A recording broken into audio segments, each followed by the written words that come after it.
Bagian 3.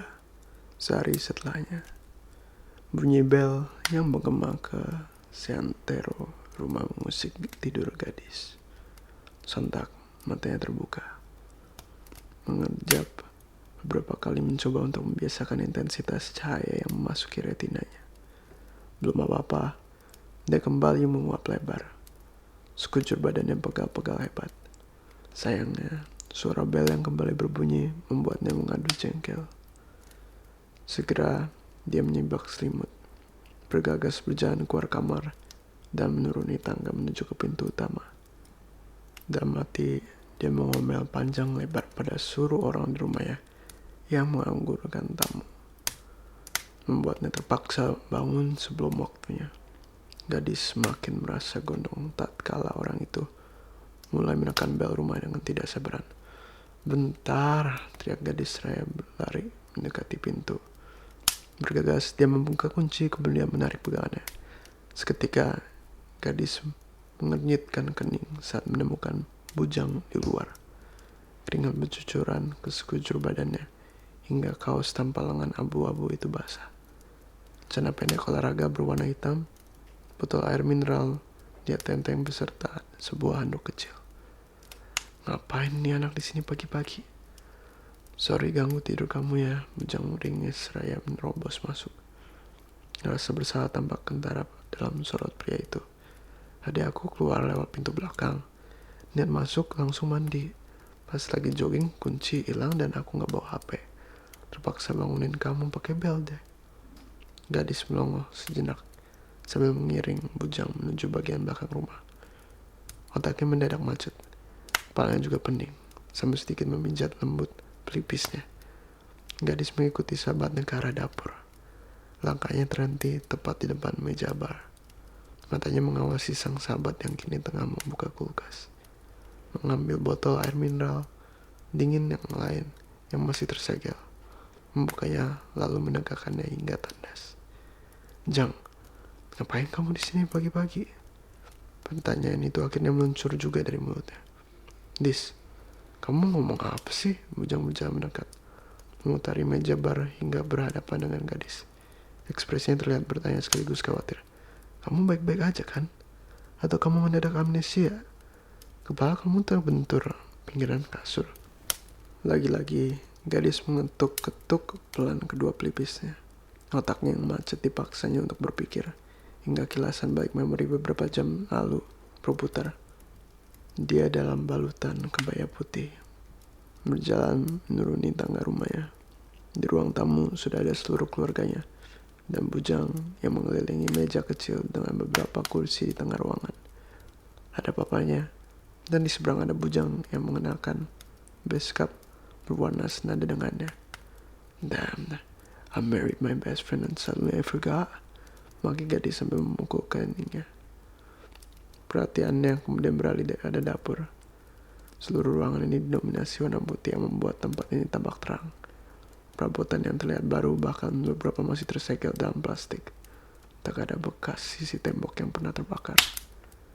Gadis semakin menutuki kebodohannya karena telah menyadari bahwa ini bukan rumah orang tuanya, melainkan rumah baru bujang.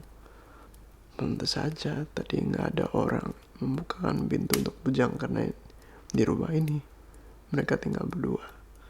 Kepala gadis mendongak. Sambil menangis dia berbisik, "Kita udah nikah ya?" Tanyanya memastikan bahwa ingatannya benar. "Iya, kemarin." "Kamu benar-benar lupa sayang?" Tanyanya seraya mengikis jarak. Bujang menyentuh kepala gadis, lalu diusapnya pelan-pelan. "Mana yang kebentur? Kita ke dokter gimana?" Buru-buru gadis menggeleng. Refleks tangannya menggosok dada bidang bujang. Dia harus menghentikan aksi berlebihan sahabat yang kini bisa dipanggil sebagai suaminya. Seketika, kedua mata mereka berserobok di udara.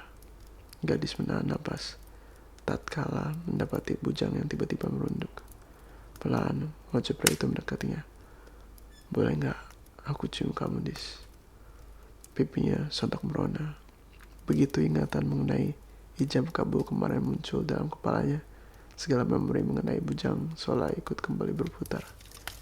Tidak perlu waktu lama untuk membuat gadis akhirnya mencintai sahabatnya. 3 bulan dan dia sepenuhnya jatuh dalam pesona Bujang. Dalam versi kekasih, Bujang adalah pria terbaik. Pria itu secara terang-terangan menatapi dengan penuh puja, menghormatinya sebagai kekasih dengan menyentuh gadis wajarnya. Selalu sabar juga menghadapinya, yang terkadang masih bersikap kekanakan. Dan pernikahan mereka pun berlangsung tepat 6 bulan setelah lamarannya. Iya, jawab gadis pada akhirnya. Refleks, dia memejamkan mata. Beberapa detik kemudian, sesuatu yang lembut menyentuh bibirnya. Euforia memenuhi hatinya, dan kupu-kupu berterbangan di perutnya. I love you, Jang. Bujang mengerang frustasi. Dis, pernyataan cinta kamu gak bisa bikin kekesalan aku reda tahu. Aku emang gak lagi bujang, tapi aku masih pejaka tulen gara-gara kamu tinggal tidur di malam pertama kita. Lagi-lagi gadis teringat kejadian semalam. Dia lelah setengah mati setelah resepsi pernikahan yang mengharuskannya berdiri berjam-jam dengan sepatu hak tinggi. Belum lagi wajib memasang senyum template di depan ratusan tamu yang kebanyakan orang asing itu. Matanya terbuka lambat dan langsung terkunci oleh tatapan Bujang. Maaf sayang. Dimaafin kalau kamu bersedia jadi istriku sebenar-benarnya saat ini juga. Balas Bujang dengan suara rendahnya. Gadis tergelak pelan. Sebagai istri yang sangat mencintai suaminya, tentu dia tidak boleh menolak perintah sang suami. Secara naluri, kedua tangannya melingkari leher Bujang, menempelkan tubuhnya pada prianya. Kakinya berjijit. Sekali lagi, bibir mereka bertemu, sekaligus memberikan lampu hijau kepada Bujang bahwa dirinya kini siap menjadi istri pria itu sepenuhnya. Aku mencintai kamu, gadisku. Sayangnya, kata cinta balasan tak sempat dia katakan karena Bujang lagi-lagi membungkamnya dengan ciuman bertubi-tubi, memabukkan. Detik ini, gadis menelan bulat-bulat ucapannya sendiri mengenai prinsip sahabat dilarang menjadi kekasih, apalagi suami. Namanya juga perasaan, bukan manusia yang menentukannya. Zat kimia itu bereaksi dengan sendirinya sekalipun otak dan hati kita memberi peringatan keras.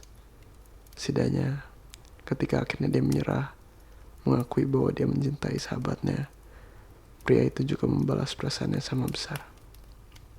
Bujang tak lagi bujangan sekarang, dan gadis sebentar lagi pecah telur.